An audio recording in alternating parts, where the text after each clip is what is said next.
নমস্কার। গল্পের ঝুলিতে সকল শ্রোতা বন্ধুদের স্বাগত জানাই। আজ আপনাদের জন্য গল্পের ঝুলিতে রয়েছে রাজশেখর বসুর লেখা ধূস্তরী মায়া, দুই বুড়ো রূপকথা। গল্পটি ভালো লাগলে একটা লাইক এবং কমেন্ট করে জানানোর অনুরোধ রইল। আর চ্যানেলে নতুন হয়ে থাকলে আরও গল্প শোনার জন্য চ্যানেলটি সাবস্ক্রাইব করতে কিন্তু ভুলবেন না। তাহলে চলুন শুনে নেওয়া যাক আজকের গল্প। উদ্ধব পাল আর তার অন্তরঙ্গ বন্ধু জগবন্ধু গাঙ্গুলির বয়স প্রায় ৬৫। উদ্ধব বেঁটে মোটা শ্যামবর্ণ, মাথায় টাক, কাঁচা পাকা ছাঁটা গোঁফ। উডমন্ড স্ট্রিটে এর একটি ইমারতি রঙের বড় দোকান আছে। এখন দুই ছেলে সেটি চালায়। জগবন্ধু লম্বা, রোগা, ফর্সা, গোঁফদাড়ি নেই। ইনি জামরুলতলা হাইস্কুলের হেডমাস্টার ছিলেন, এখন অবসর নিয়েছেন। দুই বন্ধু দক্ষিণ কলকাতায় আবু হোসেন রোডে কাছাকাছি বাস করেন। ছেলেরা রোজগার করছে, মেয়েরা সুপাত্রে পড়েছে, সেজন্য সংসারের ভাবনা থেকে এরা নিষ্কৃতি পেয়েছেন। দুজনেরই স্বাস্থ্য ভালো, শখও নানা রকম আছে, সুতরাং বুড়ো বয়সে এদের বেশ আনন্দেই থাকবার কথা।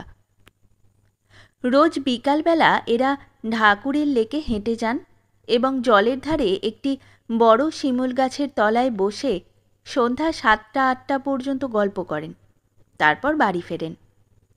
দুজনেই সেকেলে লোক, সিগারেট, চুরুট, পাইপ পছন্দ করেন না। প্রত্যেকে ঝুলিতে একটা হুঁকো আর তামাক টিকে সাজানো দুটি কলকে নিয়ে যান এবং গল্প করতে করতে মুহুর্মুহু ধূমপান করেন। বৈশাখ মাস, সন্ধ্যা ৭টাতেও একটু আলো আছে। জগবন্ধু নিজের হুঁকো থেকে কলকেটি তুলে উদ্ধবের হাতে দিয়ে বললেন, আজ তোমার দাঁতের খবর কি? উদ্ধব উত্তর দিলেন, তোমার সেই মাজনেও কোনো উপকার হলো না, পড়ে না গেলে কনকনানি যাবে না। তুমি খাসা আছো, দুপাটি বাঁধিয়ে মুড়ি, কড়াই ভাজা, নারকেল, গলদা চিংড়ি সবই চিবিয়ে খাচ্ছ। আমার তো পান শুদ্ধ ছাড়তে হয়েছে। ছেঁচে খাও না কেন? আরে ছ্যা, তাতে সবাই ভাববে একেবারে তুরতুরে বুড়ো হয়ে গেছি। তার চাইতে না খাওয়া ভালো। বুড়ো হওয়ার অশেষ দোষ। শুধু দোষ দেখছো কেন, ভালোর দিকটাও দেখো। খাটতে হচ্ছে না, ছেলেরা সব করে দিচ্ছে, সবাই খাতির করে, কোথাও গেলে সব চাইতে আরামের চেয়ারটিতে বসতে দেয়, পাড়ায় সভা হলে তোমাকেই সভাপতি করে, গুরুজন নেই, ভূমিষ্ঠ হয়ে প্রণাম করতে হয় না, অন্য লোকেই প্রণাম করে। থামলে কেন, বলে যাও না। মেয়েরা সব দাদু, জ্যাঠা, মেসো বলে, বুড়োদের দিকে আর চোখে তাকায় না। আমরা যেন ইট পাথর, গরু ছাগল। তাতে তোমার ক্ষতিটা কি? ক্ষতি নয়, আমাদের পুরুষ মানুষ বলেই গণ্য করে না। দেখো যোগু, জীবনটা বৃথাই কাটল। বৃথা কেন? তোমার কিসের অভাব? উপযুক্ত দুই ছেলে রয়েছে, গিন্নি রয়েছেন, ব্যবসায় দেদার টাকা আসছে, শরীর ভালোই আছে। তোমার ও দাঁত নড়া ধর্তব্যের মধ্যেই নয়। বাত, ডায়াবেটিস, ব্লাড প্রেশার কিছুই নেই। এই বয়সেও নিমন্ত্রণে গিয়ে দুদিস্তে লুচি আর দেদার মাছ, মাংস, দই, মিষ্টান্ন খেতে পারো। আমি অবশ্য তোমার মতন মজবুত নই, বড়লোকও নই, কিন্তু দুঃখ করবারও কিছু নেই। কজন বুড়ো আমাদের মতন ভাগ্যবান। উদ্ধব পাল হুঁকোয় একটি দীর্ঘ টান দিয়ে কলকেটি বন্ধুর হাতে দিলেন, তারপর বললেন, দেখো যোগু, যখন বয়স ছিল তখন কোনো ফুর্তি করতে পাইনি। কর্তার হুকুমে স্কুলে পড়া শেষ না করেই দোকানে ঢুকেছি। ব্যবসার রোজগার ছাড়া আর কিছুতে মন দেবার অবকাশ ছিল না। জগবন্ধু গাঙ্গুলি বললেন, এখন তো দেদার অবকাশ, যত খুশি আনন্দ করো না। চেষ্টা করেছি, কিন্তু এই বয়সে তা হবার নয়। ছোঁড়াদের দেখে বাইসাইকেল চড়ে শনশনিয়ে ছুটতে আর মোটর চালাতে ইচ্ছে করে, কিন্তু শক্তি নেই। আজকাল ল্যাং ব্যাং চ্যাং সবাই বিলেত ব্রহ্মাণ্ড ঘুরে আসছে। আমারও ইচ্ছে হয়, কিন্তু ইংরেজি বলতে পারি না, হ্যাটকোট পায়জামা আজকান পরতে পারি না, কাঁটা চামচ দিয়ে খেলে পেট ভরে না, কাজেই যাবার জো নেই। আবার সেকেলে ফুর্তিও সয় না। বছর চারেক আগে কাশিতে এক সাধু বাবার প্রসাদেই বড় তামাকের চিলিমে একটা টান মেরেছিলুম। তারপর ঘণ্টা দুই ত্রিভুবন অন্ধকার। আর সেদিন আমার বেয়াই জগন্নাথ দত্তর বাগানে গিয়ে উপরোদে পড়ে 4 গ্লাস খেয়েছিলুম। রম পঞ্চ নাকি বললে, খেয়ে যাই আর কি, কেবল হেঁচকি আর হেঁচকি, তারপর বমি। ফুর্তিরও সাধনা দরকার, জোয়ান বয়স থেকে অভ্যেস করতে হয়। এখন আর ওসব করতে যেও না। তারপর এই সেদিন তোমার সঙ্গে স্বপ্নপুরী সিনেমায় লুটে নিল মন দেখেছিলুম। দেখা স্তক মনটা খিঁজড়ে আছে। জীবনের যা সবচাইতে বড় সুখ প্রেম, তাই আমার ভোগ হলো না। অবাক করলে তুমি, বাড়িতে সতীলক্ষ্মী গৃহিণী আছেন, তবু বলছো প্রেম হয়নি। শাস্ত্রে বলে জীর্ণমন্নং প্রশংসন্তি ভার্যাঞ্চ গত যৌবনাম, অর্থাৎ ভাত হজম হলে আর স্ত্রী বৃদ্ধা হলেই লোকে প্রশংসা করে। এখন না হয় দুজনে বুড়ো হয়েছ, কিন্তু প্রথম বয়সে প্রেম হয়নি, এ কীরকম কথা? আমার বয়স যখন 12 তখনই বাবা 7 বছরের পুত্রবধূ ঘরে আনলেন।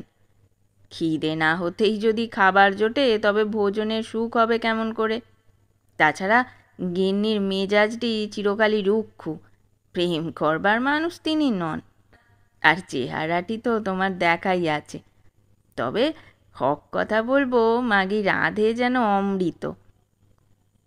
কী রকম হলে তুমি খুশি হতে বলো তো? যা হবার নয় তা বলে আর লাভ কি? তবু মনের কথা বলছি, শোনো। হুইল দেওয়া ছিপে যেমন করে রুই কাতলা ধরা হয়, সেই রকম আর কি। ফাতনা নড়ে উঠল, টোপ গিলেই চোঁ করে সরে গেল, তারপর টান মেরে কাছে আনলুম, আবার সুতো ছাড়লুম। এই রকম খেলিয়ে খেলিয়ে বউ ঘরে তুলতে পারলে এই জীবনটা সার্থক হতো। ও, তুমি নটভর নাগর হয়ে প্রেমের মৃগয়া করতে চাও? এই বয়সে ওসব চিন্তা ভালো নয় ভাই। পত্নী যেভাবেই ঘরে আসুন, কচিবেলায় বা ধেড়ে বয়সে, প্রেমের আগে বা পরে, তিনি চিরকালই মার্গিতব্যা, অর্থাৎ খোঁজবার আর চাইবার জিনিস। কি বললে? মার্গিতব্যা? তা থেকেই বুঝি মাগি হয়েছে? তা জানি না, সুনীতি চাটুর্যে মশাই বলতে পারেন। উদ্ধব পাল একটি দীর্ঘ নিঃশ্বাস ফেলে ভরাক ভরাক করে তামাক টানতে লাগলেন। যে শিমুল গাছের তলায় এরা বসেছিলেন, তার উপরে একটি পাখি হঠাৎ ডেকে উঠল, ওট ওট ওট ওট। আর একটা পাখি সাড়া দিলে, উটি উটি উটি উটি। উদ্ধব বললেন, কি পাখি হে? বেশ মজার ডাক তো। প্রথম পাখিটা মোটা সুরে আবার ডাকল, ব্যাং ব্যাং গমি গমি গমি। অন্য পাখিটা মিহি সুরে উত্তর দিলে, ব্যাং ব্যাং কমা কমা কমা। জগবন্ধু রোমাঞ্চিত হয়ে চুপি চুপি বললেন, কি আশ্চর্য ব্যাপার। উদ্ধব বললেন, ব্যঙ্গমা ব্যঙ্গমি নয় তো? চুপ চুপ, শুনে যাও কি বলছে। ব্যঙ্গমা ব্যঙ্গমীর আলাপ শুরু হলো। কলকাতার টেলিফোনের মতন অস্পষ্ট আওয়াজ, কিন্তু বোঝা যায়। নিচে কারা রয়েছে রে ব্যঙ্গমী? দুটো বুড়ো। কি করছে ওরা? তামাক খাচ্ছে আর বক বক করছে। ও, তাই নাকে দুর্গন্ধ লাগছে আর কাশি আসছে। কি বলছে ওরা? একটা বুড়ো বলছে তার জীবনই বৃথা, প্রেম করবার সুবিধে পায়নি, আর একটা বুড়ো তাকে বোঝাচ্ছে। বুড়ো বয়সে ধেড়ে রোগ ধরেছে?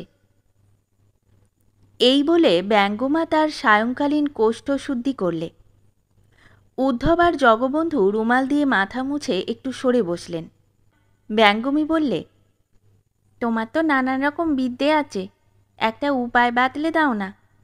আহা, বুড়ো বেচারার মনে বড় দুঃখ, যাতে তার শখ মেটে তার ব্যবস্থা করো। ব্যঙ্গমা বললে, জোয়ান হবার শখ থাকে তো তার প্রক্রিয়া বাতলাতে পারি, কিন্তু ওদের সাহস হবে কি? বোধহয় পেরে উঠবে না। পারুক না পারুক, তুমি বলো না। উদ্ধব ফিসফিস করে বললেন, নোট করে নাও হে, নোট করে নাও। জগবন্ধু তার নোটবুকে লিখতে লাগলেন। ব্যঙ্গমা বললে, ধস্তরি ছোলা, এক একটি ছোলা খেলে 10 বছর বয়স কমে যায়। সে আবার কি জিনিস, কোথায় পাওয়া যায়? তৈরি করতে হয়। ওই বেড়ার দক্ষিণ দিকে নীল ধুদ্র ঝোপ আছে, তাতে বড় বড় ফল ধরেছে। কৃষ্ণপক্ষ পঞ্চমীর সন্ধ্যায় ধুত্র ফল চিরে তার ভেতরে ছোলা গুঁজে দিতে হবে। একটি ফলে একটি ছোলা। একাদশীর মধ্যে সেই ছোলার রস টেনে নিয়ে ফুলে উঠবে, তখন বার করে নেবে। তারপর অমাবস্যা সন্ধ্যায় গঙ্গার ঘাটে ছোলা চিবিয়ে খেয়ে সংকল্প করবে। মনে থাকে যেন, একটি ছোলায় 10 বছর বয়স কমবে, 5টিতে 50 বছর। যদি 10-20টা খায়, তবে পূর্বজন্মে ফিরে যাবে। তারপর শোন, সংকল্পের পর এই মন্ত্রটি বলে গঙ্গায় একটি ডুব দেবে। বোম মহাদেব ধুস্তুর স্বামী, দস্তুর মতো প্রস্তুত আমি। ডুব দেবা মাত্র বয়স কমে যাবে। আচ্ছা, যদি ফের আগের বয়সে ফিরে আসতে চায়? খুব সোজা, পূর্ণিমার সন্ধ্যায় গঙ্গার ঘাটে গিয়ে বেলপাতা চিবিয়ে খাবে। যটা ছোলা খেয়েছিল তটা বেলপাতা। তারপর এই মন্ত্রটি বলে একটি ডুব দেবে। বোম মহাদেব সকল বস্তু আগের মতন আবার অস্তু। ব্যঙ্গমা ব্যঙ্গমী নীরব হল। আরও কিছু শোনবার আশায় খানিকক্ষণ সবুর করে উদ্ধব বললেন, বোধহয় ঘুমিয়ে পড়েছে। যা শোনা গেল তাই যথেষ্ট। প্রক্রিয়াটি যা বললে তা মালবীয়জির কায়কল্পের চাইতে ঢের সোজা। বিপদের ভয়ও দেখছি না। জগবন্ধু বললেন, ধূত্র রস হচ্ছে বিষ, তা জানো? আরে ছোলার মধ্যে কতই আর রস ঢুকবে। ব্যঙ্গমার কথা যদি মিথ্যেই হয়, তবে বড় জোর একটু নেশা হবে। আমরা তো আর মুঠোখানিক ছোলা খাবো না। তবে চলো দেখা যাক, বেড়ার দক্ষিণে নীলধুদ্রর গাছ আছে কিনা। দুজনে গিয়ে দেখলেন ধূত্র গাছের জঙ্গল, বড় বড় ফল ধরেছে। জগবন্ধু বললেন, বোধহয় পরশু কৃষ্ণপক্ষের পঞ্চমী, বাড়ি গিয়ে পাঁজি দেখতে হবে। সেদিন ছোলা আর একটা ছুরি নিয়ে আসা যাবে। পঞ্চমীর দিন উদ্ধব আর জগবন্ধু ধূত্রর বনে এসে 10-12টা ফল চিরে তার মধ্যে ছোলা পুড়ে দিলেন। তারপরের কদিন তারা নানান রকম ভাবনায় আর উত্তেজনায় কাটালেন। জগবন্ধু অনেকবার বললেন, কাজটা ভালো হবে না। উদ্ধব বললেন, অত ভয় কিসের, এমন সুযোগ ছাড়তে আছে। আমাদের বরাত খুব ভালো, তাই ব্যঙ্গমা ব্যঙ্গমীর কথা নিজের কানে শুনেছি। আমার মনে হয় হরপার্বতী দয়া করে পাখির রূপ ধরে আমাদের হদিশ বাতলে দিয়েছেন। এই বলে উদ্ধব হাত জোর করে বারবার কপালে ঠেকাতে লাগলেন। জগবন্ধু বললেন, আচ্ছা, জোয়ান না হয় হওয়া গেল, কিন্তু বাড়ির লোককে কি বলবে? বাড়িতে যাব কেন? খোঁজ না পেলে সবাই মনে করবে যে মরে গেছি। আমরা অন্য নাম নিয়ে অন্য জায়গায় থাকব। তুমি জগবন্ধুর বদলে জলধর হবে, আমি উদ্ধবের বদলে উমেশ হব। কেউ চিনতে পারবে না, নিশ্চিন্ত হয়ে ফুর্তি করা যাবে। একাদশীর দিন তারা ধূত্র ফল পেড়ে ভিতর থেকে ছোলা বার করে নিলেন। ছোলা ফুলে কুল আঁঠির মতো বড় হয়েছে। তারপর কদিন তারা গোপনে নানান রকম ব্যবস্থা করে ফেললেন, যাতে ভবিষ্যতে নিজেদের আর পরিবারবর্গের কোনো অভাব না হয়। উদ্ধব উমেশ পালের নামে ব্যাংকে একটা নতুন অ্যাকাউন্ট খুলতে যাচ্ছিলেন। জগবন্ধু বললেন, যদি পরে ফিরে আসতে হয় তবে টাকাটা বার করতে পারবে না। উদ্ধব আর উমেশ পালের নামে জয়েন্ট অ্যাকাউন্ট করো। উদ্ধব তাই করলেন। চতুর্দশীর দিন জগবন্ধু বললেন, দেখো, কমাতে হয় তুমি কমাও, আমার কোনো দরকার নেই। উদ্ধব বললেন, তা কি হয়? এক যাত্রায় পৃথক ফল হতে পারে না। তুমি সঙ্গে না থাকলে আমি কিছুই করতে পারবো না। বেশ, আমি কিন্তু দিন কতক পরেই ফিরে আসব। ফিরবে কেন? তোমারই তো সুবিধে বেশি। পরিবার বহুদিন গত হয়েছেন, নির্ঝঞ্ঝাটে আরেকটি ঘরে আনবে। কটা ছোলা খেতে চাও হে? আমি বেশ করে ভেবে দেখলুম 4টে খাওয়াই ভালো। এখন আমাদের দুজনেরই বয়স প্রায় 65, 40 বাদ দিয়ে হবে 25, একেবারে তাজা তরুণ। কিন্তু বুদ্ধিও তো খাজা তরুণের মতন হবে। এতদিন ব্যবসা করে যে বুদ্ধিটি পাকিয়েছ, তা একটা খেয়ালের বশে কাঁচিয়ে দিতে চাও। আমি বলি কি, 2টো ছোলা খাও, তাতে বয়স 45 বছর হবে, প্রায় জোয়ানেরই মতন, অথচ বুদ্ধি বেশি কেঁচে যাবে না। উদ্ধব নাক সিটকে বললেন, রাম বলো, 45-এ কারবার ফালাও করা যেতে পারে, দেদার খদ্দেরও জোগাড় করা যেতে পারে, কিন্তু মনের মানুষ, ওই যাকে বলছো মার্গি তব্বা, তা পাকড়াও করা যাবে না। আধ বুড়োর কাছে কোনো মেয়ে ঘেঁষবে না। আচ্ছা, মাঝামাঝি করা যাক, 3টে করে ছোলা খাওয়া যাবে। 35 বছর বয়স হলে মন্দ হবে না। আজকাল তো ধেড়ে আইবুড়ো মেয়ের অভাব নেই।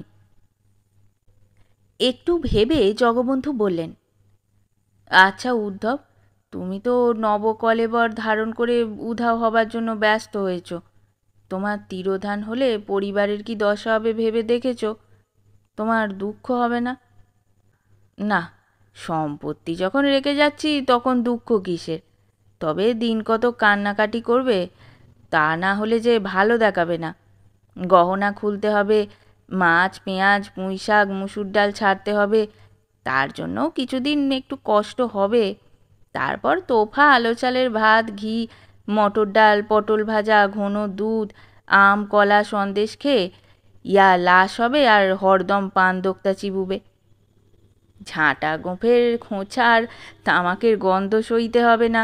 বেয়াক্কেলে মিনসের তোয়াক্কা রাখতে হবে না। মনের সুখে বউদের উপর তম্বি করবে আর গুরু মহারাজের সঙ্গে কাশী হরিদ্বার হিল্লি দিল্লি মক্কা ঘুরে বেড়াবে। ছেলে দুটো তো লাট হয়ে যাবে। বাপ পিতামহর বসত বাড়ি বেচে ফেলে ফরক হবে, মেট্রো প্যাটার্নের ইমারত তুলবে, দামি দামি মোটর কিনবে। কারবারটা মাটি না করে, এই যা চিন্তা। মরুগে, আমি আর ওসব ভাববো না। আর তোমার তো কোনো ভাবনাই নেই। ছেলেটি অতি ভালো, তুমি সরে গেলে নিশ্চয়ই ঘটা করে শ্রাদ্ধ করবে। আমি কিন্তু তোমার একটা হিল্লে লেগে গেলেই ফিরে আসব। অবশ্য তোমার সঙ্গে রোজই দেখা করব। আগে কাঁচা বয়সের সোয়াদটা চেখে দেখো, তারপর যা ভালো বোধ হয় করো। 19শে বৈশাখ বুধবার অমাবস্যা। সন্ধ্যার সময় দুই বন্ধু দক্ষিণেশ্বরের ঘাটে উপস্থিত হলেন। দুজনেই একটি করে ক্যাম্বিসের হালকা ব্যাগ নিয়েছেন। তাতে কিছু জামা কাপড় এবং অন্যান্য নিতান্ত দরকারি জিনিস আছে। আর যা দরকার পরে কিনে নেবেন। জগবন্ধু বললেন, উদ্ধব ভাই, আমার কথা শোনো, আলেয়ার পিছনে ছুটো না, ঘরে ফিরে চলো। বেশ আছো, সুখে থাকতে কেন ভূতের কিল খাবে? উদ্ধব বললেন, সাহস না করলে কোনো কাজেই সিদ্ধি হয় না। ব্যবসায় নয়, তুমি যাকে প্রেমের মৃগয়া বলো তাতেও নয়। আর দেরি করবার দরকার কি? ঘাট থেকে লোকজন সব চলে গেছে, প্রক্রিয়াটি সেরে ফেলা যাক। বেশি রাত পর্যন্ত এখানে থাকলে মন্দিরের লোকে নানা রকম প্রশ্ন করবে। উদ্ধব একটি গামছা পরে ঘাটের চাতালে জামাকাপড় জুতো রাখলেন। জগবন্ধু দীর্ঘ নিঃশ্বাস ফেলে জলে নামবার জন্য প্রস্তুত হলেন। বন্ধুর মুখে আর নিজের মুখে 3টি করে ছোলা পুড়ে দিয়ে উদ্ধব বললেন, নাও, বেশ করে চিবিয়ে গিলে ফেলো। এইবার মনে মনে সংকল্প করো, হয়েছে তো? তারপর জগবন্ধুর হাত ধরে জলে নেমে উদ্ধব বললেন, এসো, দুজনে একসঙ্গে মন্ত্রটি বলে ডুব দেওয়া যাক। বোম মহাদেব ধুস্তুর স্বামী, দস্তুর মতো প্রস্তুত আমি। জল থেকে উঠে গা মুছতে মুছতে জগবন্ধু প্রশ্ন করলেন, কী রকম বোধ হচ্ছে? যে অন্ধকার, তোমার চেহারা দেখা যাচ্ছে না, একটা টর্চ আনলে হতো। উদ্ধব কাপড় পরতে পরতে বললেন, বোম ভোলানাথ, কেয়া বাত কেয়া বাত। মাথায় আবার চুল গজিয়েছে হে, শরীরটা খুব হালকা হয়ে গেছে, লাফাতে ইচ্ছে করছে, দাঁতের বেদনাও নেই। ধন্য ব্যঙ্গমা ব্যঙ্গমী, যদি ধরা দিতে তবে সোনার খাঁচায় রেখে বাদাম, পেস্তা, আঙুর, বেদানা খাওয়াতুম। তোমার কীরকম হলো হে? বাঁধানো দাঁত খসে গেছে, দুপাটি নতুন দাঁত বেরিয়েছে, গায়েও জোর পেয়েছি। আলো জেলে আরশিতে না দেখলে ঠিক বুঝতে পারা যাবে না। চলো যাওয়া যাক, কলকাতার বাস এখনও পাওয়া যাবে। বউবাজারে তরুণধাম হোটেলে ঘর খালি আছে, আমি খবর নিয়েছি। এখন সেখানেই উঠব, তারপর সুবিধে মতন একটা বাড়ি নেওয়া যাবে। হোটেলে এসে আরশিতে মুখ দেখে উদ্ধব বললেন, বয়স কমেছে বটে, কিন্তু চেহারাটা গুন্ডা গুন্ডা দেখাচ্ছে। তোমার তো দিব্যিরূপ হয়েছে যোগু, একেবারে কার্তিক। দেখো ভাই, আমার শিকার তুমি যেন কেড়ে নিও না।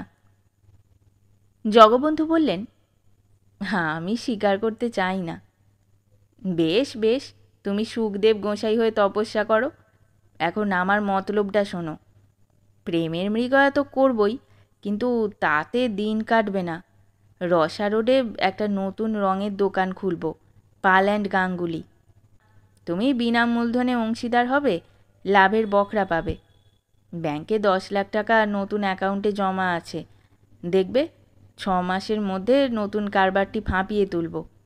মনে থাকে যেন, তুমি হচ্ছ জলধর গাঙ্গুলি, আমি উমেশ পাল। রাত অনেক হয়েছে, এখন খাওয়া দাওয়া করে শুয়ে পড়া যাক। পরদিন সকালে চা খেতে খেতে জগবন্ধু বললেন, এখন কি করতে চাও বলো? উদ্ধব বললেন, সমস্ত রাত ভেবেছি, ঘুমোতে পারিনি। শুনেছি বালিগঞ্জ আর নতুন দিল্লি হচ্ছে প্রেমের জায়গা। দিল্লি তো বহুদূর, আমি বলি কি বালিগঞ্জেই আস্তানা করা যাক। ওখানে তুমি সুবিধে করতে পারবে না। তোমার বয়স কমেছে বটে, পুরো তরুণ না হলেও হাফ তরুণ হয়েছ, কিন্তু তোমার চাল চলন সাবেক কালের। ফ্যাশন জানো না, লেখাপড়াও তেমন শেখোনি। কিছু মনে করো না ভাই, তোমার পালিশের অভাব আছে।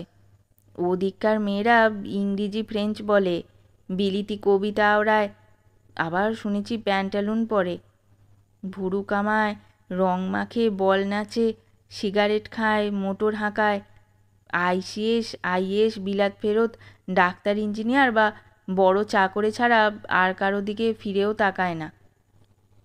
তাদের চাইতে আমার টাকা ঢের বেশি, রোজগারও বেশি করতে পারবো। ভালো বাড়ি, আসবাব, মোটর, কিছুরই অভাব হবে না। তা মানলুম, কিন্তু তুমি টেবিলে বসে ছুরি কাঁটা চামচ চালাতে পারবে? হাপুস হাপুস শব্দ না করে তো খেতেই পারো না। শুনেছি কড়াইশুঁটির দানা আর বড়ি ভাজা ছুরি দিয়ে তুলে মুখে তোলাই আধুনিক দস্তুর। তা তুমি পারবে? চিমটে দিয়ে তুলে খেলে চলবে না? না, তাছাড়া তুমি টেবিল ক্লথে ঝোল ফেলে নোংরা করবে, তা দেখলেই তোমার মার্গিতব বা মার মুখও হবেন। বেশ, তুমি বলো কোথায় সুবিধে হবে। খবরের কাগজে গাদা গাদা পাত্রপাত্রীর বিজ্ঞাপন বার হয়, তা থেকেই বেছে নিতে হবে। এই তো আজকের কাগজ রয়েছে, পড়ো না। উদ্ধব পড়তে লাগলেন, বুলবুলি লক্ষ্মী বোন আমার, ফিরে এসো। বাবা মা শোকে শয্যাশায়ী, খঞ্জন কুমারের নাচের পার্টিতেই তুমি যোগ দিও। আরে গেল যা। বাবা নিংটু, বাড়ি ফিরে এসো, ম্যাট্রিক দিতে হবে না, সিনেমাতেই তোমাকে ভর্তি করা হবে। জগবন্ধু বললেন, ও সব কি পড়ছো? পাত্রপাত্রীর কলম পড়ো। এম.এ পাস, স্বাস্থ্যবতী, 22 বৎসরের গৃহপাত্রীর জন্য উচ্চপদস্থ পাত্র চাই। বর্পণ যোগ্যতা অনুসারে সুন্দরী, নৃত্য গীত নিপুণা, 20 বৎসরের আইয়ে, নৈকস্য কুলীন মুখোপাধ্যায় পাত্রীর জন্য আইসিএস পাত্র চাই। দেখো যোগু, এসব চলবে না। সেই মামুলি বরকনের সম্বন্ধ করে বিয়ে, শুধু বয়সটাই বেড়ে গেছে, আর সঙ্গে নৃত্যগীত এমএ বিয়ে যোগ হয়েছে। অন্য উপায় দেখো। আচ্ছা, এই রকম একটা বিজ্ঞাপন কাগজে ছাপালে কেমন হয়? 35 বৎসর বয়স্ক, উদার প্রকৃতি, সদ্বংশ বাঙালি, বহু লক্ষপতি ব্যবসায়ী, কোনো আত্মীয় নাই, বিবাহের উদ্দেশ্যে সুন্দরী মহিলার সহিত আলাপ করিতে চান। অসবর্ণে আপত্তি নাই, উভয় পক্ষের মনের মিল হইলে শীঘ্রই বিবাহ। বক্স নম্বর অমুক। খাসা হয়েছে, ছাপবার জন্য আজই পাঠিয়ে দাও। বিজ্ঞাপন বার হবার 3-4 দিন পর থেকেই রাশি রাশি উত্তর আসতে লাগলো। একটি চিঠি এই রকম: 5 নম্বর ঘুঘুবাগান রোড, কলিকাতা, টেলিফোন নর্থ 234। মহাশয়, আপনার বিজ্ঞাপন দৃষ্টে জানাইতেছি যে কাতলামারি এস্টেটের একমাত্র স্বত্বাধিকারিণী রাজকুমারী শ্রী যুক্তেশ্বরী স্পন্দচ্ছন্দা চৌধুরানী আপনার সহিত আলাপ করিতে ইচ্ছুক। ইনি পরমা সুন্দরী এবং অশেষ গুণবতী। ইন্টারভিউয়ের সময় সন্ধ্যা 7টা হইতে 8টা। ইতি শ্রী রামশশী সরকার, সদর নাইব। উদ্ধব বললেন, ভালোই মনে হচ্ছে, তবে পাত্রীর নামটা বিদঘুটে, আর এস্টেটটি নিশ্চয়ই ফোঁপড়া, তাই রাজকুমারী ধনীবর খুঁজছেন। তা হোক, হোটেলে তো টেলিফোন আছে, এখনই জানিয়ে দেওয়া যাক, আজ সন্ধ্যায় আমরা দেখা করতে যাব। জগবন্ধু বললেন, তোমার দেখছি তর সয় না, একটা চিঠি লিখে দাও না যে পরশু যাবে। তাড়াতাড়ি করলে ভাববে তোমার গরজ খুব বেশি। তুমি বোঝো না, কোনো কাজে গড়িমসি ভালো নয়। উদ্ধব টেলিফোন ধরে ডাকলেন, নর্থ 234 এস।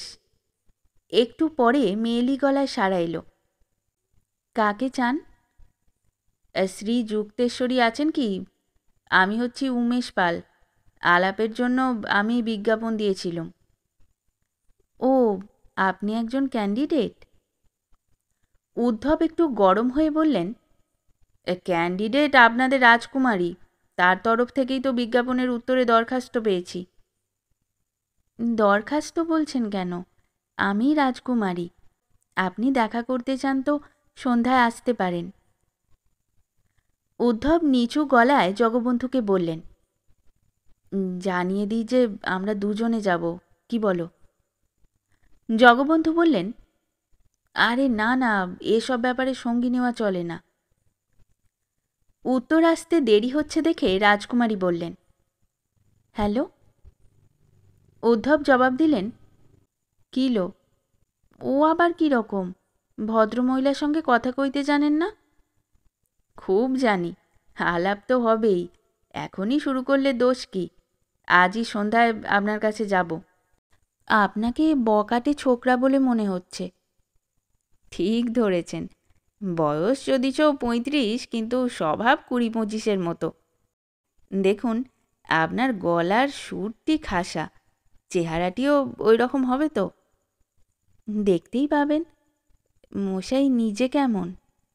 চমৎকার, দেখলেই মোহিত হয়ে যাবেন।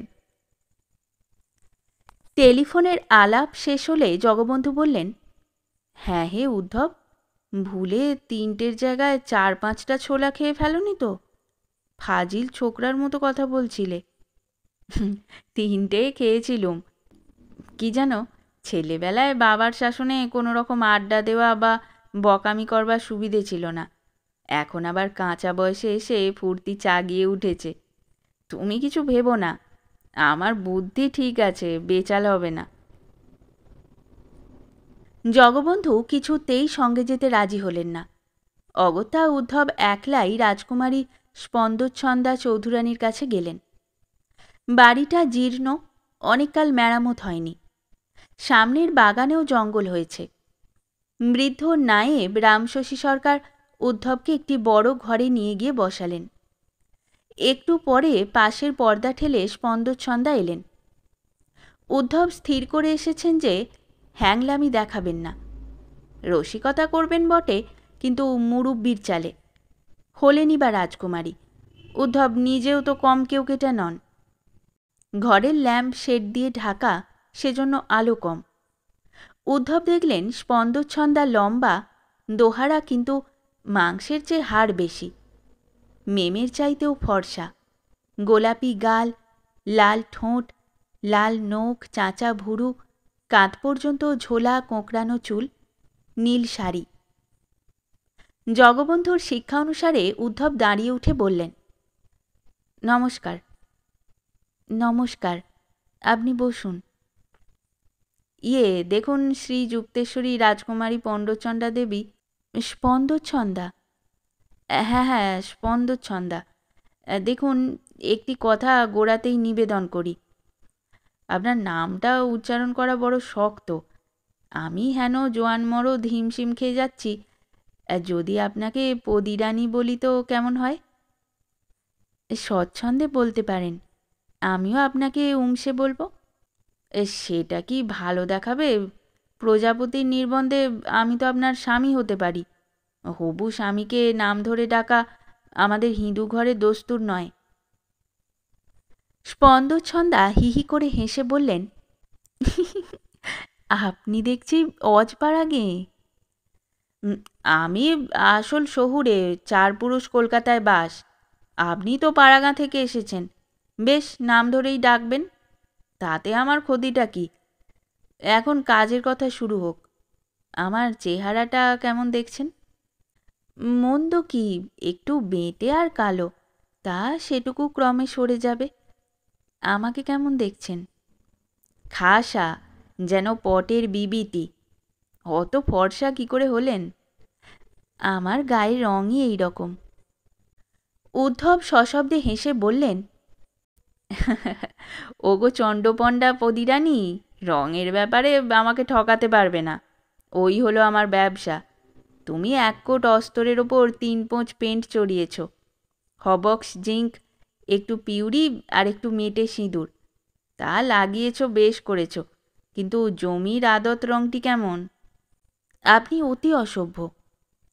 আচ্ছা আচ্ছা, তোমার গায়ের রং তোমারই থাক, আমার তা জানবার দরকার কি।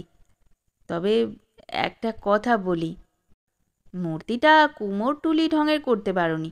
যদি আরও বেশি পিউরি কি এলামাটি দিতে আর চোখের কাজলটা কান পর্যন্ত টেনে দিতে, তবেই খোলতাই হতো। আপনি নিজে কি মাখেন? আলকাতরা? উদ্ধব সহাস্যে বললেন, সর্ষের তেল ছাড়া আর কিছুই মাখি না। আমার হচ্ছে খোদ রং, নারকেল ছোবড়া দিয়ে ঘষলে উঠবে না, একেবারে পাকা। আমার কাছে তঞ্চকতা পাবে না। বয়সও ভাড়াতে চাই না, ঠিক 35। তোমার কত? 22। 42। স্পন্দচ্ছন্দা চেঁচিয়ে বললেন, 22? আরও চেঁচিয়ে টেবিলে কিল মেরে উদ্ধব বললেন, 42। আপনি আমার অপমান করছেন? আরে না না, একটু দরদস্তুর করছি। আচ্ছা, তোমার কথা থাকুক, আমার কথাও থাকুক, একটা মাঝামাঝি রফা করা যাক। তোমার বয়স 32। স্পন্দচ্ছন্দা মুখ ভার করে বললেন, বেশ, তাই না হয় হলো। লেখাপড়া কদ্দূর? মাছ তরকারি ধোপার হিসেব এসব লিখতে পারবে? নাকটি ওপর দিকে তুলে স্পন্দচ্ছন্দা বললেন, মেমের কাছে MA ক্লাসের চাইতে বেশি পড়েছি। মশাইয়ের বিদ্যে কত দূর? 4th ক্লাস পর্যন্ত। তবে রবি ঠাকুর জানি। ওরে দুরাচার, হিন্দু কুলাঙ্গার, এই কি তোদের? কানে আঙুল দিয়ে স্পন্দচ্ছন্দা বললেন, থাক থাক, খুব হয়েছে, আর কত? তোমার কোনো চিন্তা নেই, ব্যাংকে খোঁজ নিলেই জানতে পারবে যে আমাদের দেদার টাকা আছে। বাড়ি গাড়ি আসবাব গহনা সবই তোমার মনের মতন হবে। তোমার এস্টেটের আয় কত? পাকিস্তানে পড়েছে, অনেককাল আদায় হয়নি। তবে ভাবনার কিছু নেই। খাঁ সাহেব বদরুদ্দিন আমার বাবার বন্ধু, তিনি বলেছেন সব আদায় করে দেবেন। তবেই হয়েছে, বেচে ফেলো বেচে ফেলো। বেশ তো, আপনি তার ব্যবস্থা করবেন। আচ্ছা, বৈষয়িক আলাপ তো একরকম হলো, এখন একটু প্রেম আলাপ করা যাক। দেখো পদিরানী, আমার সঙ্গে দুদিন ঘর করলেই টের পাবে আমি কীরকম দিলদরিয়া চমৎকার লোক। স্পষ্ট করে বলো দেখি, আমাকে মনে ধরেছে? তা ধরেছে। একজন প্যান্ট শার্ট পরা আধা বয়সী ভদ্রলোক পাইপ টানতে টানতে ঘরে ঢুকলেন। স্পন্দচ্ছন্দা দুপক্ষের পরিচয় করিয়ে দিলেন। ইনি হচ্ছেন mister Makar Roy, bar at ল সম্পর্কে আমার দাদা হন। আর ইনি উমেশ পাল, খুব ধনী পেন্ট মার্চেন্ট, আমার ভাবি বর। মকর রায় বললেন, আরে তাই নাকি? এরই না আজ আসবার কথা ছিল। বাহাদুর লোক, এসেই হৃদয় জয় করেছেন, একবারে ব্লিচ ক্রিক। কংগ্র্যাচুলেশন মিস্টার পাল, লাকি ডগ, ভাগ্যবান কুত্তা। এই বলে উদ্ধবের হাত সজোরে নেড়ে দিলেন। তারপর বললেন, স্পন্দার মতন মেয়ে লাখে একটি মেলে না মশাই। নাচ গান অ্যাক্টিং সবটাতে চৌকস। সিনেমার লোকে সাদাসাদি করছে। এর কাঁচ পোকা নৃত্য যদি দেখেন তো অবাক হয়ে যাবেন। কাঁচ পোকা নাচে নাকি? যখন তখন নাচে না, আরশোলা ধরার সময় নাচে। স্পন্দচ্ছন্দা বললেন, জানো মকরদা, মিস্টার পাল হচ্ছেন একজন আদিম হিম্যান। উদ্ধব প্রশ্ন করলেন, সে আবার কাকে বলে? হিগোটি তো জানি। মকর রায় বললেন, হিম্যান জানেন না? মদ্দা পুরুষ। আমাদের ঋষিরা যাকে বলতেন নরপুঙ্গব বা পুরুষোর্ষব, অর্থাৎ যিনি ষাঁড়ের মতন শিং বাগিয়ে সোজা ছুটে গিয়ে লক্ষ্যস্থানে পৌঁছে যান। দেখুন মিস্টার পাল, যদি রঙের কারবার বাড়াতে চান তো আমাকে বলবেন। হুন্ডাগড় স্টেটের সমস্ত খনি আমার হাতে। অজস্র গেরিমাটি আর এলামাটি আছে। 2 লাখ যদি ঢালেন তবে 1 বছরেই 3 লাখ ফিরে পাবেন। আচ্ছা, সে কথা পরে হবে। আপনারা এখন আলাপ করুন, আমি ওপরে গিয়ে বসছি। উদ্ধব বললেন, আরে না না, এইখানেই বসুন। আমার ঢাক ঢাক গুড়গুড় নেই মশাই, বিশেষত আপনি যখন সম্পর্কে শালা। দেখুন মকরবাবু, আপনার এই বোনটি হচ্ছেন আমার মার্গিতব্যা। সে আবার কি চিজ? জানেন না? চিরকাল খোঁজবার আর চাইবার জিনিস। একজন হেডমাস্টার কথাটির মানে বলে দিয়েছেন। আচ্ছা, আজকের মতন উঠি, তামাক খেতে হবে। আপনাদের এখানে তো সে পার নেই। না না, সিগারেট ফিগারেট চলবে না, গুড়ুক চাই। কাল বিকেলে আবার আসবো, গড়গড়া আর তামাকের সরঞ্জামও সব নিয়ে আসবো। হ্যাঁ, ভালো কথা। আমার আর একটু জানবার আছে। হ্যাঁ গা পদিরানী, শুক্তো, মোচার ঘণ্ট, ছোলার ডালের ধোঁকা এসব রাঁধতে জানো? স্পন্দচ্ছন্দা ঠোঁট বেঁকিয়ে বললেন, ওসব আমি খাই না। আমি খেতে ভালোবাসি। আচ্ছা, মাগুর মাছের কালিয়া, ইলিশের পাতুরি, ভাপা দই এসব করতে জানো? ও তো বাবুর্চির কাজ। তবে কি ছাই জানো, এসব রান্না বাবুর্চির কাজ নয়, গিন্নিরই করা উচিত। তোমার নাচ দেখে তো আমার পেট ভরবে না। ও, আপনি রাঁধুনি গিন্নি চান? একটা কেষ্টদাসী কি কালিদাসী ঘরে আনলেই পারতেন। হঠাৎ রেগে গিয়ে উদ্ধব বললেন, কি বললে? কালিদাসীর সামনে তুমি দাঁড়াতে পারো নাকি? অত রাগ কেন মশাই? তিনি বুঝি আপনার আগেকার গিন্নি? উদ্ধব গর্জন করে বললেন, আগেকার কি, দস্তুর মতো জলজ্যান্ত এখনকার।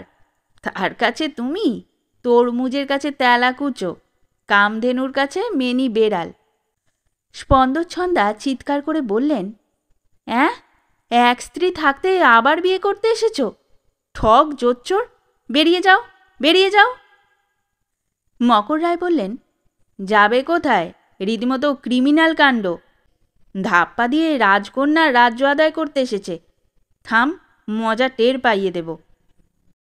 উদ্ধব দাঁত খিচিয়ে কিল দেখিয়ে গটগট করে ঘর থেকে বেরিয়ে গেলেন। সমস্ত শুনে জগবন্ধু বললেন, ব্যাপারটা ভালো হলো না। ওরা অমনি ছাড়বে না, তোমাকে জব্দ করবার চেষ্টা করবে। উদ্ধব বললেন, এই গিন্নির নামটা শুনে হঠাৎ কেমন মন খারাপ হয়ে গেল, সামলাতে পারলুম না। তা যাক গে, কি আর করবে। দুদিন পরে সলিসিটার গুঁই অ্যান্ড হুইয়ের চিঠি এলো। রাজকুমারী শ্রী যুক্তেশ্বরী স্পন্দচ্ছন্দা চৌধুরানীকে যে মানসিক আঘাত দেওয়া হয়েছে এবং তজ্জনিত তার যে স্বাস্থ্যহানি ঘটেছে, তার খেসারতস্বরূপ 1,00,000 টাকা 3 দিনের মধ্যে পাঠানো যায়। অন্যথায় উমেশ পালের বিরুদ্ধে মকদ্দমা রুজু করা হবে। জগবন্ধু বললেন, মুশকিলে ফেললে দেখছি। মকদ্দমার ফল যাই হোক, হয়রানি আর কেলেঙ্কারি হবে। ভাবিয়ে তুললে হে। উদ্ধব বললেন, ভাবনা কিসের? মোক্ষম উপায় আমাদের হাতে রয়েছে। ব্যঙ্গমার কথা মনে নেই? জগবন্ধু সোৎসাহে বললেন, রাজি আছো তুমি? খুব রাজি। শখ মিটে গেছে। হোটেলের জঘন্য রান্না খেতে পারি না। দেখো তো পূর্ণিমা কবে? পাঁজি দেখে জগবন্ধু বললেন, আজই তো। সন্ধ্যার সময় দুজনে দক্ষিণেশ্বরের ঘাটে এলেন এবং 3টি বেলপাতা চিবিয়ে মন্ত্রপাঠ করলেন। বোম মহাদেব সকল বস্তু আগের মতো নাবারস্তু বলেই একটা ডুব দিলেন। ঘাটে উঠে মাথা মুছতে মুছতে উদ্ধব বললেন, ওহে যোগু, আবার দিব্যে একমাথা টাক হয়েছে। শরীরটাও 2.5 মণি হয়ে গেছে। তোমার কেমন হলো? জগবন্ধু বললেন, আমারও মুখে 2 পাটি নকল দাঁত এসে গেছে। সব তো হলো, এখন বাড়ি গিয়ে বলবে কি? 2 সপ্তাহ আমরা গায়েব হয়ে আছি, তার একটা ভালো রকম কৈফিয়ত দেওয়া চাই। সে তুমি ভেবো না, তুমি তা পারবেও না। চিরকাল মাস্টারি করে ছেলেদের শিখিয়েছ সদা সত্য কথা কইবে। যা বলবার আমি বলবো। আজ রাতে আর বাড়ি গিয়ে কাজ নেই, হোটেলে ফিরে চলো। হোটেলে এসে দেখলেন তাদের ঘরে 4 জন বিছানা পেতে শুয়ে আছে। উদ্ধব ম্যানেজারকে বললেন, আচ্ছা লোক তো আপনি, কিছু না জানিয়ে আমার রিজার্ভ করা ঘরে অন্য লোক ঢুকিয়েছেন, এর মানে কি? ম্যানেজার আশ্চর্য হয়ে বললেন, কে আপনারা? ন্যাকা, চিনতে পারছেন না? উমেশ পাল আর জলধর গাঙ্গুলি। 19শে বৈশাখ মানে 2রা মে বুধবার থেকে 2 সপ্তাহ এই ঘর আমাদের দখলে আছে। 2 সপ্তাহ কী বলছেন মশাই? নেশা করেছেন নাকি? আজই তো বুধবার, 2রা মে 19শে বৈশাখ। উদ্ধবকে টেনে নিয়ে রাস্তায় এসে জগবন্ধু বললেন, সবই ধুস্তুরি মায়া। গত 2 সপ্তাহ জগতের ইতিহাস থেকে একেবারে লোপ পেয়ে গেছে। এখন বাড়ি চলো। রাত প্রায় 12টার সময় জগবন্ধুকে সঙ্গে নিয়ে উদ্ধব নিজের বাড়িতে পৌঁছলেন। উদ্ধব গৃহিণী কালিদাসী তারস্বরে বললেন, বলি দুপুর রাত পর্যন্ত 2 ইয়ারে ছিলে কোন চুলোয়? ওর লক্ষ্মী না হয় ছেড়ে গেছে, তোমার তো ঘরে একটা আপদবালাই আছে। দেরি দেখে মানুষটা ভেবে মরছে, সে হুঁশ হয়নি বুঝি? উদ্ধব হাঁপাতে হাঁপাতে কান্নার সুরে বললেন, ও গিন্নি, তোমার শাঁখা সিঁদুরের জোরে আর এই যোগু ভাইয়ের হিম্মতে আজ প্রাণ নিয়ে ফিরে এসেছি। সন্ধ্যার সময় দক্ষিণেশ্বর মন্দিরের ঘাটে গঙ্গার ধারে বসেছিল। ভাবলুম মুখ হাত পা ধুয়ে নি, তারপর মায়ের আরতি দেখব। যেমন জলে নাবা অমনি এক মস্ত কুমির পা কামড়ে ধরে টেনে নিয়ে চলল। উদ্ধবের 2 পায়ে হাত বুলিয়ে কালিদাসী বললেন, কই, দাঁত বসায়নি তো? ফোগলা কুমির গিন্নি, একদম ফোগলা। ভাগ্যিস কুমিরটা বুড়ো ছিল, তাই পা বেঁচে গেছে। আমার বিপদ দেখে যোগু লাঠি নিয়ে লাফিয়ে জলে পড়ল। এক হাতে সাঁতার দেয় আর এক হাতে ধপাধপ লাঠি চালায়। শেষে চাঁদপাল ঘাটে এসে কুমিরটা মারের চোটে কাবু হয়ে আমাকে ছেড়ে দিয়ে পালিয়ে গেল। তারপর এক ময়রার দোকানে উনুন পাড়ে বসে জামা কাপড় শুকিয়ে ঘরে ফিরছি। কালিদাসী বললেন, মা দক্ষিণেশ্বরী রক্ষা করেছেন, কালই পুজো পাঠাবো। রান্না সব জুড়িয়ে জল হয়ে গেছে, গরম করে দিচ্ছি। লুচিও এক্ষুনি ভেজে দিচ্ছি।